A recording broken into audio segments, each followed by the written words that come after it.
और यूक्रेन पर हमला करने के बाद बड़े स्तर पर रूस वित्तीय प्रतिबंध झेलने के बीच रिकवरी में लगा हुआ है।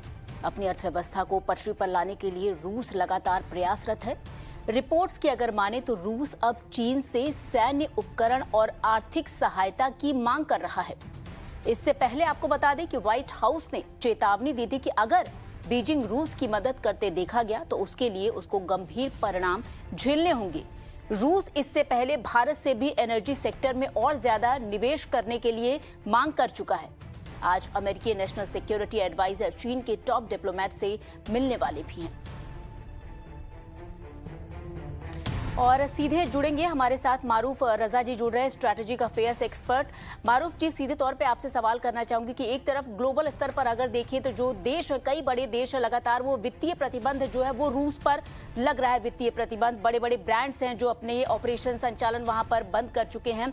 अब सीधे तौर पर जो अमेरिकी एक रिपोर्ट्स के अकॉर्डिंग कि रूस ने चीन से मदद की गुहार लगाई है। आपसे जानना चाहूंगी कि अगर चीन रूस की मदद के लिए आगे बढ़ता है तो किस तरीके से अमेरिका के लिए ये नया सिरदर्द हो सकता है, या फिर इसका क्या खामियाजा चीन पर पड़ेगा? देखिए, दोनों तरफ से जो खबरें आ रही हैं उस पे पूरा भरोसा नहीं किया जा सकता है, क्योंकि बहुत कुछ एक किस्म से प्रोपेगेंडा के तौर पर बोला जा रहा है, जिससे अमेरिका और उसके साथी ये साबित करना चाहते हैं कि उनका सैंक्शन का जोर जो है रूस पर काम कर रहा है। कुछ हद तक जरूर कर रहा है, लेकिन दूसरी तरफ से रूस जो भी कार्रवाई कर रहा है, मुझे लगता है इसका उन्होंने पहले अच्छी तरीके से जायजा लिया होगा, प्लान किया होगा और प्लानिंग के तहत वे चल रहे हैं। अब उनकी जो प्लानिंग है उसके बारे में कोई भी अमेरिका या यूरोप के देश वाले खुद नहीं बता पा रहे हैं कि अगला क्या रूस करेगा। तो वो एक किस्म से दुनिया की पूरी नजर डाल रहे हैं रूस की कमियों के ऊपर। कमियां हैं, जैसे प्रदीप दत्ता साहब ने अभी बताया है डिटेल के अंदर कि जिस किस्म से रूस के सैनिक एक किस्म से तबाही मचा रहे हैं यूक्रेन के अंदर, ये तो मेरे ख्याल से रूस ने भी इसकी प्लानिंग नहीं की होगी। और अमेरिका और ये चाहते हैं कि ये लड़ाई चलते रहे, इस दलदल में रूस फंसा रहे, और जब तक फंसा रहेगा रूस की और कमियां नजर आएंगी। लेकिन ये कहने के साथ साथ मैं बताना चाहता हूं कि रूस जो है काफी हद तक अभी भी उन चीजों के ऊपर उसका कंट्रोल है जिससे वो भी दबाव यूरोप के ऊपर डाल सकता है। तो अगर ये सैंक्शन का खेल ऊपर चलता जाएगा तो इसमें कुछ समय के बाद रूस ने अगर यूरोप का तेल और गैस रोक दिया तो कई यूरोपियन देश जर्मनी साबित उनके छक्के छूट जाएंगे। दूसरी बात यह है, चाइना रूस की मदद पहले से करता आया है। जब से 2014 में रूस के ऊपर सैंक्शन लगाए गए थे क्रीमिया के बाद, तब से चाइना रूस को कई चीजें देता रहा है, कई चीजें लेता रहा है। चाइना को सबसे ज्यादा जरूरत है रूस की तेल और गैस की। जितना ज्यादा उसे मिल सके उतना ज्यादा वो हड़प करना चाहता है, क्योंकि उससे चाइना अपनी इकोनॉमी को तेजी से बढ़ा सकता है। और अभी ये जो हालात है, रूस को भी एक मार्केट चाहिए, वो मार्केट उसको चाइना ही देगा। भारत से बातचीत की है, लेकिन मेरे ख्याल से भारत इतने आसानी से उनको तेल और गैस का मार्केट नहीं देगा, क्योंकि एक तो रूस बहुत दूर है, वहां से सामान भारत में लाना, तेल लाना बहुत ज्यादा खर्चा होता है पर डॉलर, पर लीटर के ऊपर। और यही तेल और गैस भारत को अरब देशों से सस्ते में पड़ता है क्योंकि नजदीक है। दूसरी बात यह है, अभी रूस के अंदर भारत ने तेल और गैस में इन्वेस्टमेंट कर रखा है, ओएनजीसी के भी कई ऑयल वेल्स हैं, तो उसमें और तो भारत और घुसेगा नहीं, क्योंकि ये पता नहीं ये लड़ाई और ये सैंक्शन कब तक चलेगी। आखिर चीज ये है कि हालांकि अमेरिका कहा जा रहा है कि रूस ने यूक्रेन के अंदर ये लड़ाई इतनी लंबी चला के बहुत नुकसान किया है, लेकिन रूस का कहना है कि अमेरिका और उसके देशों ने इस लड़ाई को बढ़ावा दिया है, इसमें उनको भी फायदा है हथियार बेच के। और दूसरा ये है कि वो ऐसे ऐसे देशों को अपने लपेटे में लाना चाह रहे हैं रूस के खिलाफ, जो पहले झिझक रहे थे पूरी तौर पर अमेरिका और नेटो के साथ मिलाप करने के लिए।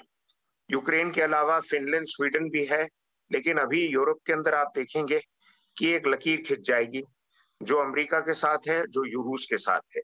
और इसमें सबसे बड़ा फायदा होगा चाइना का, क्योंकि चाइना को समय मिल जाएगा बिगर दबाव के अपनी वित्त स्थिति को और सुधारने के लिए, जो पैंडेमिक के टाइम सबकी हालत खराब हो गई थी।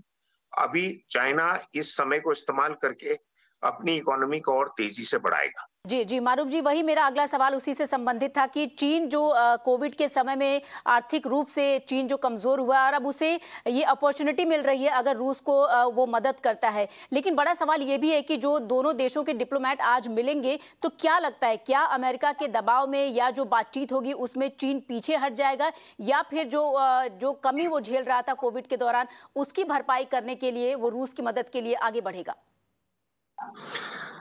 देखिए, ये पुराना जो अगर आप रीत देखेंगे और रिवाज देखेंगे, उसमें जब भी अमेरिका इल्जाम लगाता है चीन या रूस के ऊपर, तो उनके डिप्लोमेट पहले कदम पर तो उसको इनकार कर देते हैं।